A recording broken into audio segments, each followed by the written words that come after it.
And good evening. Welcome to the University of Dubuque Football Show here on udspartans.com as we're here for a final time for the 2024 football season as the Dubuque Spartans put the lid on the 2024 campaign this past Saturday with an overwhelming victory over Buena Vista on the road in Storm Lake, 56-21. So we're going to talk about that game with head coach Ryan Myeri and also review the season a little bit. And then also we've got a senior that's going to join us to represent the senior class, Hunter Preston from locally here in Dubuque. So it'll be great to meet Hunter.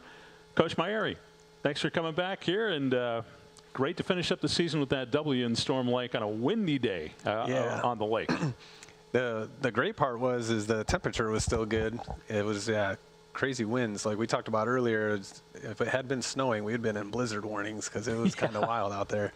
But yeah, it was a great trip for our guys, to be able to have an overnight experience for the last game of the season and, build and share our relationships and growing our camaraderie with our team. And then we had an outstanding game on Saturday. Guys came ready to play, and, they took it as a business trip. We even had guys show up in suits and stuff, so it was pretty good Saturday for us.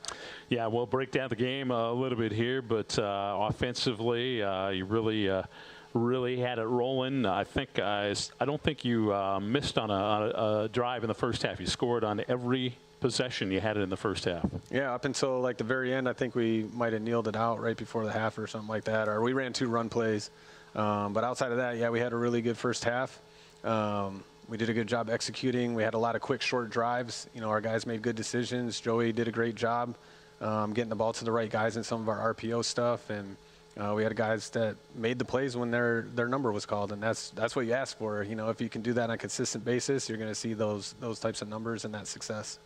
You mentioned Joey Rongberg. He filled in again for Brian Goltig, your senior, taking another start, his 3rd one of the season. And this time he threw 7 touchdown passes. His previous 2 starts, 6 touchdown games and 303 yards. And I was just told by Sports Information that he was named the overall male athlete of the week in the American Rivers Conference, along, of course, with the offensive player of the week. So, high honors and well-deserved after a performance like that. Yeah, it was. And a lot of guys played a big part in that. Unfortunately with Ben and his injury, you hate to see that for a senior, and especially the previous year, having the same thing, missing the entire season with injury.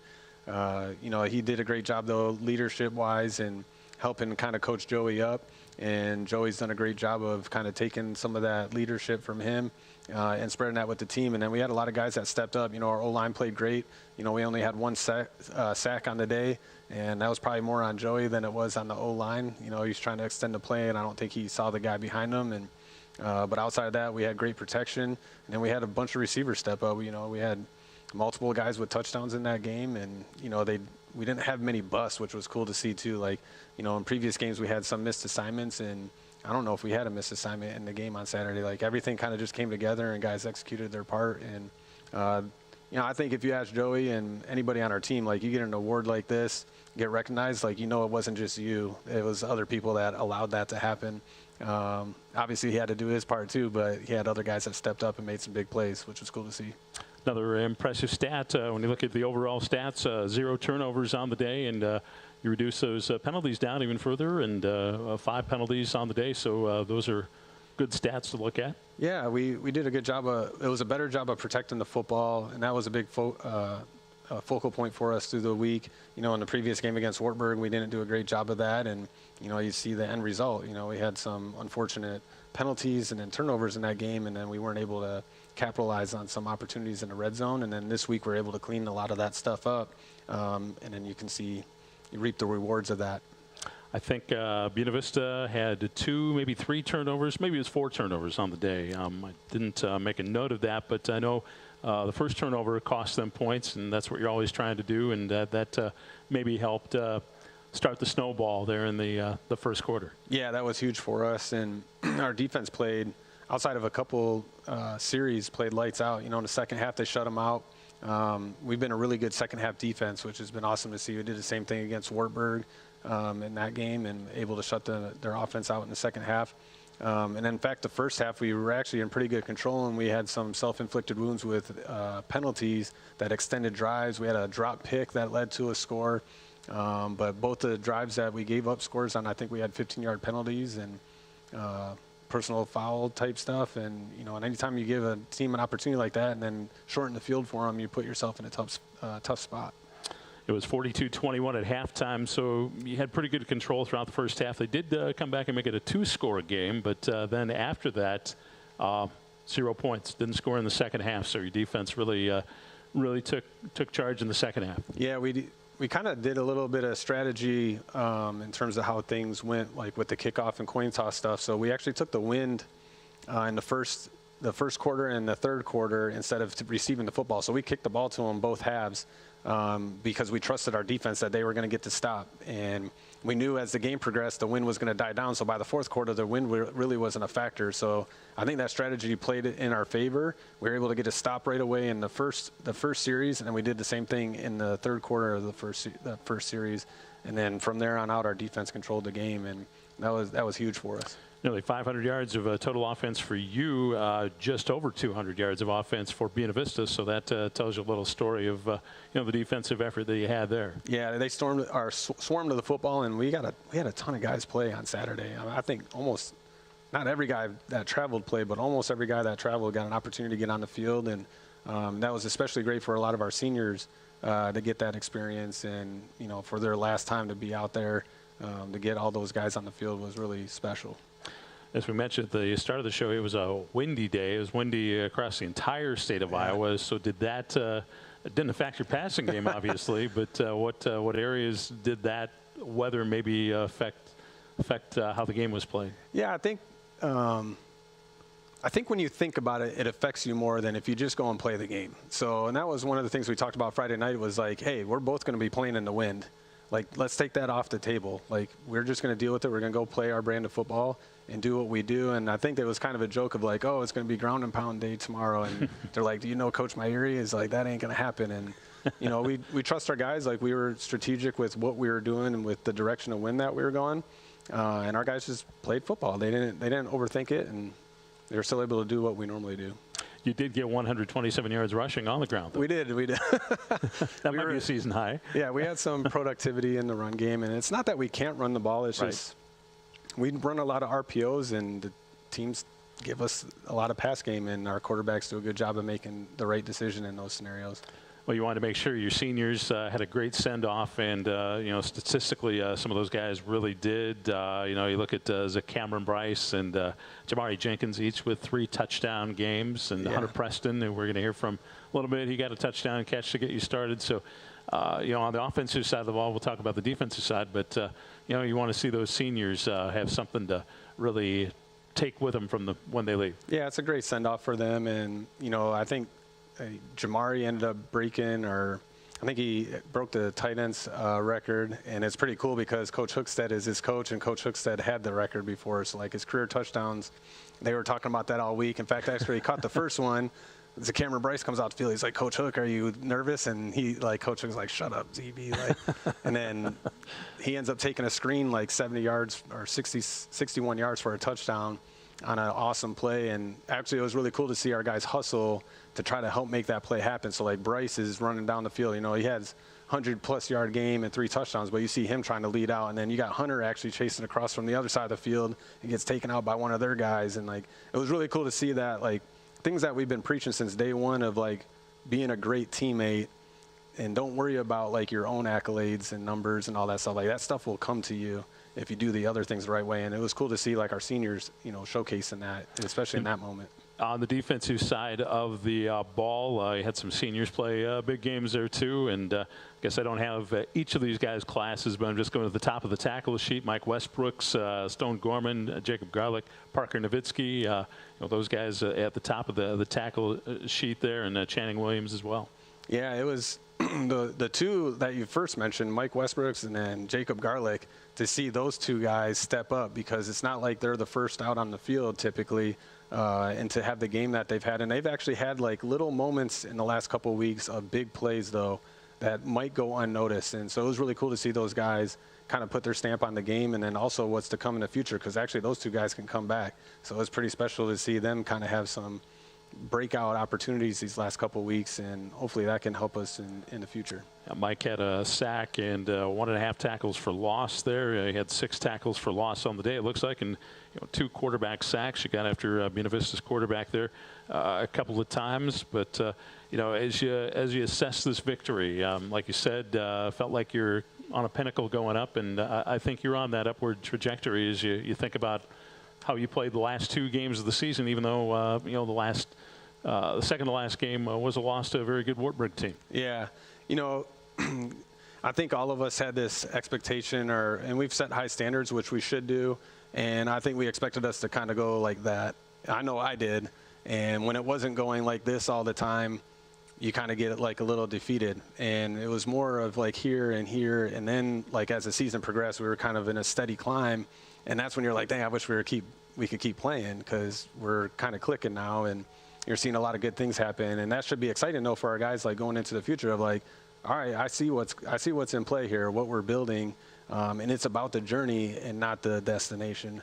And the more the guys believe in that stuff of like, hey, I just like this process, like I want to keep working in this process, you will get the results we desire, at the end of it all. Was there anything else you want to mention about the 10th game of the season that maybe we didn't cover that you wanted to bring forth before we break for our second segment? Probably the coolest moment was our tight end touchdown. We had Nathan Beneke kind of relive the glory days of, he came in as a quarterback from Geneseo High School. Okay. And we had practiced a play actually in spring ball that we called Green Machine, because that's his high school. Yeah, and we didn't play it exactly how it was in spring ball. We manufactured it a different way, but it was kind of cool to see him kind of go out on the way that he came in, I guess. Like, got to throw a pass and actually complete a touchdown to Jamari. So that was a cool moment for them, both being seniors, and kind of ride off into the sunset that way. Yeah, that's awesome, and it all turned out to be a 56-21 victory over Buena Vista, and that put the Spartans at 5-5 for their overall record, and a good 5-3 record in the American Rivers Conference to finish out the season. We're going to come back and we're going to talk about the season in general terms with Coach Myeri, and then our last segment, we're going to meet a senior on the team. Hunter Preston's going to stop by and join us and speak for the senior class and give us his thoughts on the 2024 season. So we'll return. We'll hear from Coach Myeri a little bit more for the final time this season in just a moment here on the UD Football Show with Coach Myeri. Back in a moment.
Here on the University of Dubuque Football Show here on this Monday night, and we're going to recap the Dubuque Spartans season here in just a moment. But Coach, this is an exciting time of year for high school football as well as college football, and it's great to have the state championship game bound Wahlert high school football team getting to use the UD practice facility. I know they appreciated that because they're going to play indoors again for a state championship, and so we wish the best of luck to the Golden Eagles, obviously, and just across the river, Potosi Cassville, another team very close to Dubuque, playing for a state title in Wisconsin. So I know from your old stomping grounds, Pella High School making the state championship game. So a lot of excitement this time of year on the high school level, and I know you and your coaching staff following that pretty closely. Yeah, definitely, and hopefully making some of those games, whether at the Unidome or for the Iowa State Championships or up in Wisconsin, watch them at, I don't even know where the Badgers play. What is that called? Camp Randall? Yep, it's Camp Randall. I should know that because I was right at downtown. Minnesota. Camp Randall, yeah. So, yeah, we'll definitely be making our ways to those games and trying to make some connections with guys. And it's definitely an exciting time. It's probably the most fun time of the year, honestly. So, excited for that. Yeah, it's great to have a team from Dubuque in the state championship game. First time that's happened since 1979 for any of our viewers that might be tuning in and not realizing that. And one state football title for our Dubuque High School team. That was that year in '79 against for Hempstead High School. Let's talk about the University of Dubuque season, a 5-5 season, 5-3 in the ARC. When you look back at 4 of those losses, and all 4 of those teams are playing coming up starting on Saturday. Yeah, so 4 of our 5 losses, 4 of those teams are going to be playing either this week or the following week, and 3 of those teams are conference champions. And so we definitely played really good competition, and hopefully that's stuff that we can utilize, though, to propel us, as we go into the winter phase and recruiting and strength training and all that stuff. And, and I don't want any moral victories either at the same time. It was great competition, and we're going to utilize that to make us better. I'm not going to sit here and keep talking about all those teams went to the playoff. Like, that's what we desire to become. So we're not going to sit here and just talk about that. We're going to talk about how the process that we're going to do to become that. So we're playing right now, and this isn't our last radio show. We're going to be doing another one next week. That's the outlook. So, we talked to our guys today in our final season meeting of it's not what we're doing, because everyone's going to be doing winter training. Everyone's going to be working out. Everyone's going to be doing spring ball. Everyone's going to do summer training. It's not the what, it's the how. How are we going to do those things, and how are we going to separate ourselves from the other programs doing those things? So that's going to be our focal point going forward. You answered the question I was going to ask a little bit. So now that the season has come to an end, you talked a little bit about the process, what you go through with the players. Obviously, the seniors, you thank them for what they did, and obviously a lot of those guys that stuck around through the transition, you were very thankful for that. I know your first time we talked this year, and so that starts right there with that senior class. Yeah, they're a very special group. I'll never forget them because they were my first group to work with, and they did a great job of laying the foundation of what we're trying to build off of from what we've done here in the past, and then what we're looking to do right now and into the future. So they're kind of like the beginning stages of that, of what we're doing right now. So I'll forever in my career be indebted to them, and I'll always have their backs through everything that they do. And they were great leaders. They've left the program in a better place, and we need to now honor them by capitalizing on what they've done. Underclassmen coming back, talk about the message to them, what you talked about and what you'll be continuing to reiterate here as we, go into the off season. Yeah, so I don't know how much I should share publicly, I guess, but that's okay. You just say no comment. No, I'm not gonna. I won't give you no comment. But kind of that message we just talked about, though, is not what we're doing, but how we're doing it in our daily process when we get up. Right. How are we going to choose to perceive that day? Are we going to lay in our bed? Or are we going to get up and hey, this is an opportunity for me to grow myself, on and off the field, or in the weight room, or in my relationships, and everything we should be doing should be in alignment with our vision, which is to compete for ARC championships and earn our degree. And if I'm getting up that day and I'm making decisions that aren't in line with that vision, then I'm wrong. And maybe I need to find a different place to do this. And so it's kind of, that might sound mean or brash, but that's how we're operating going forward. And we're going to be making decisions, as a coaching staff in that order too. Well, obviously, this was a big year for you, a big year for a lot of your coaches on your staff, a first year, a transition year from longtime head coach Stan Zwiefel's staff. And so just your first year reflections, the season as it went, from start to finish. Yeah, I'm really proud of our guys. As you mentioned, to go through a transition, that's not easy to do. And then also, for our guys to come out and compete every day. I thought there was moments where it'd be really easy to pack it up and, shut it down. I think there was, with those high expectations, when you're not meeting what you expect, sometimes you, shut down a little bit. And I think our guys maybe had that at little moments. But they did a good job responding in the last couple of weeks. We got them back, and we started on that upward trajectory again. That's something that we messaged again to the guys today of we got to get out of this hoping that we're going to win or looking for other people to make the plays and hope that things will happen, and start expecting things to happen, or I'm the guy to make it happen. And once we turn that corner and make that a consistent mindset, we're going to be in a really good place. And we're not far off. Like I said, we had points of the season where you saw it, and then there are points where it went away. And then by the last 4 games of the season, I felt like we were on a steady, climb instead of this up and down roller coaster of emotions and feelings. Well, for you and your coaches, the off season started with, you're going to be visiting a lot of prospective Spartans, and knowing the seniors that you lost, there's some obviously some weapons to fill those spots in. So what are the greatest needs, or what are you specifically targeting, if you're targeting anything specifically as you go out and talk to those young men? Yeah, our biggest positions of need are up front, on the offensive and defensive line, to create depth there. And I think that's any program, any year. You're always starting there, and especially at our level, it's really hard to come by, offensive linemen and defensive linemen, and then creating depth and sustaining that. So that's going to be our focal point, is to get a lot of talent there and, build that depth for the future. And once we start there and get that situated, then we'll start branching out. But I feel really optimistic about where we're at in our skill rooms. So we're obviously going to always recruit those areas, but we got plenty of talent coming back in those areas, to be successful in the future. So we need to shore up the front, and then once we get that, we'll be in good shape. Well, Coach, it has been a pleasure getting to know you and doing this each week during the football season, and we'll look forward to when next season rolls around. But thank you so much, and I think you're going to have nothing but success here at the University of Dubuque, as everybody around the program feels good about the direction things are going, and you're a first-class act, and I just wanted to let you know that. Thanks for taking the time out to talk with us week in and week out here on the UD Football Show. Hey, it's my pleasure, and I appreciate you, Tim. We do 2 interviews a week, and I know that's a lot of time on your that out of your schedule, and I just appreciate the coverage that you give for our program, and you're A+ when it comes to this stuff. So I wish I had half the talent you did in terms of what you're doing. So you got a great voice for this, and the way that you carry yourself and go about your business is A+. I love working with you, so this has been a pleasure for me. Feelings are mutual, my friend. Thank you so much, and thanks to all the assistant coaches who popped on here to talk about the UD program too. And obviously, you've given them thanks, and it's great. You got a great staff, and I'm sure you let them know it. Yeah, we're very fortunate, and we can't do all of this if we don't have everybody that's invested in it, and their families too. There's just a lot of moving parts with this, and our athletic training staff, and then our strength and conditioning staff.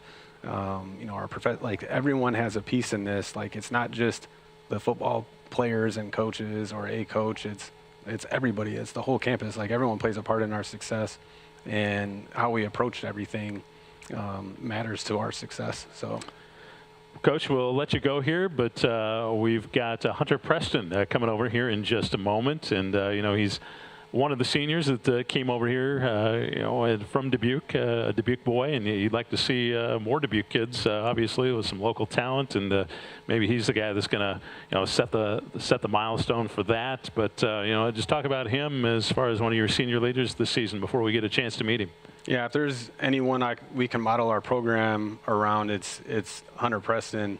The way he conducts himself. Actually, him and I are kind of creepily similar type of people. He doesn't have a beard, I noticed. No, yeah, he's working on that though. So he, just in terms of personality, we think very similarly. How we approach things, how we, just our work ethic, I think is very similar, and our viewpoints. And if my kids, I told his parents this Saturday after our game, if my kids turn out anything like him, I'm going to be very happy.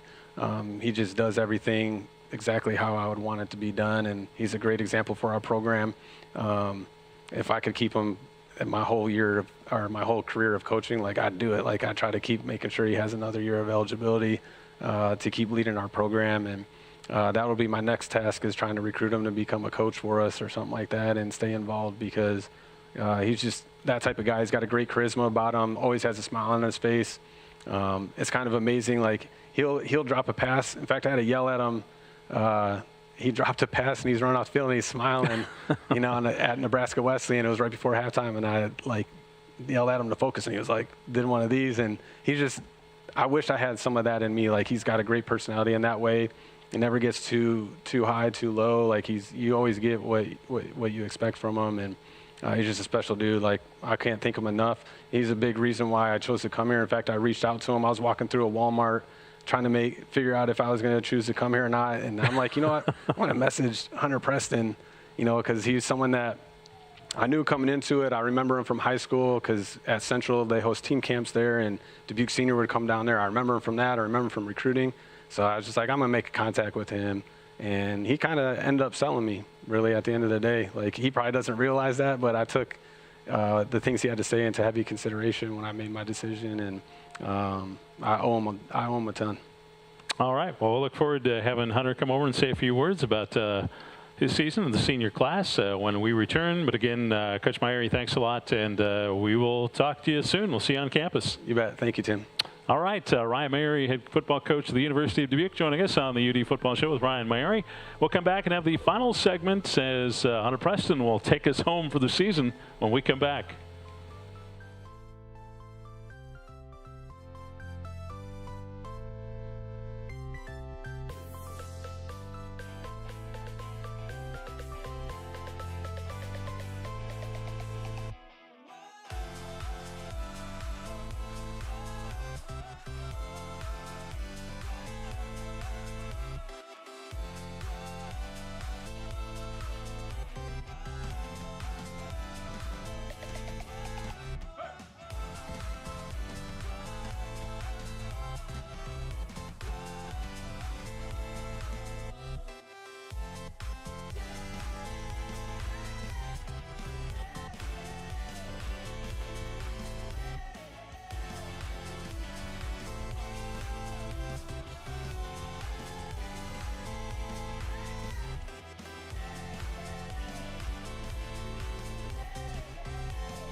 And we are back on the UD Football Show here on UDSpartans.com, and we're going to talk with Hunter Preston in our third segment of the program, as we just talked. And Hunter, thanks a lot for coming on the program. You've got a lot to live up to here with as glowing remarks as Coach Myrie made, and very well deserved. Absolutely, that was awesome.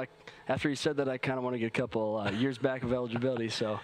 Yeah, that was awesome. Yeah, well, let's talk about your view on the season in general terms. You're a senior, so tough to have that career come to an end, just like a bunch of the other guys that you're graduating with. But you talk about that senior class's reflections, I guess, on your 24 season. Yeah, absolutely. Well, it's kind of crazy that we're already done with football, right? So after senior year of high school football, you're really sad and everything, but you kind of know if you're going to go play college football, you know you have 4 more years left. And now that it's over, it's like, man, I'm never going to go pick up a football and play with my buddies again. So it's kind of crazy. And our senior class, coming in, we had about 70 guys, 70 freshmen my freshman year. Wow. And there's maybe 20 from those guys that ended up staying. And Coach Myrie has a really great saying. It's from Michigan. He's a huge Michigan fan because he's from Detroit. So Bo Schembechler's old quote, those who stay will be champions. I think that senior class kind of embodies that saying, right? The majority of those guys who ended up staying those whole 4 years ended up being starters, key players for us on this team. And, the growth that a lot of these guys have shown from freshman year to senior year, from classroom, on the field, maturity. I'm really excited to see what the future has in store for those guys.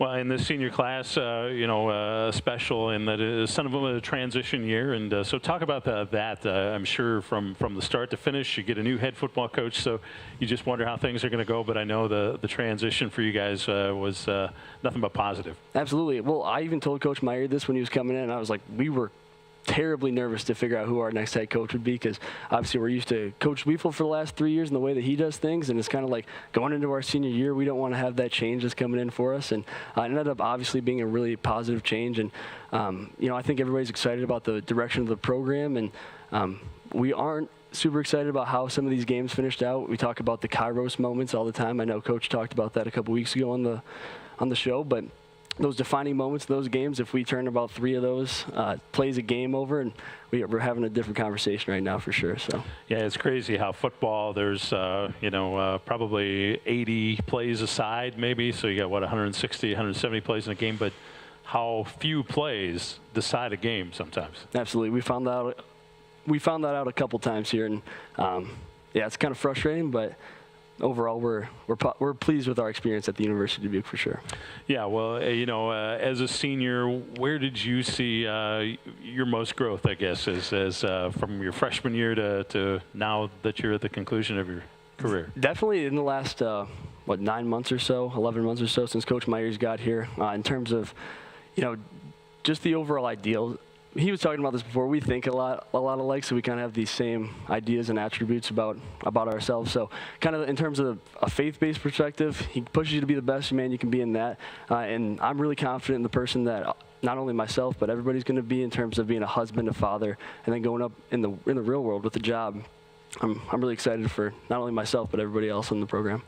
What's ahead for Hunter Preston after you graduate then? When you thought about what was going to happen? Yeah, so I've done a couple internships with Cottingham and Butler in the sales department, so I actually accepted a job there post-graduation, so I start in June. Great. Well, I mean, you'll be around for maybe some kind of assistant coaching job, right? That's what Coach Meyer wants for sure. All right, he'll put some more sales pitches into you, and I mean, that might happen the way it sounds. But you had a great season personally, 578 yards receiving, and it looks like 6 touchdowns, including a catch. A touchdown catch for your final game, and that's something you guys are always going to remember. Great to finish on a winning note for especially your senior class. Absolutely, and I think not only like the stats or anything or the accolades that a lot of the guys are going to get, I think the most important thing that we kind of got was that bond and that camaraderie. I know we had a lot of guys that stayed over the summer. The most since I've ever been here was this summer, and I think what we're really going to remember is when we woke up at 5:30 in the morning every day throughout the summer to go lift and throw together, and I think those are the memories that are really going to last a lifetime.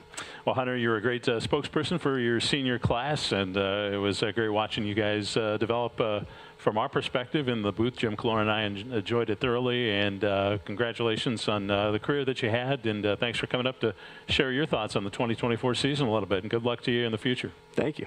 All right. Hunter Preston joining us for the final time here on the UD Football Show with head coach Ryan Myrie. Thanks to our wonderful producer over there, Nathan Reppiger, and also Paul Meisner and his staff helping out with the show as well. Alex from the SID department. And thanks to Coach Myrie and the other coaches that came once again. And thanks to the viewers who have tuned in on udspartans.com. So that's going to be a wrap on the 2024 football season here at the University of Dubuque. From Chalmers Field, I'm Tim Larry.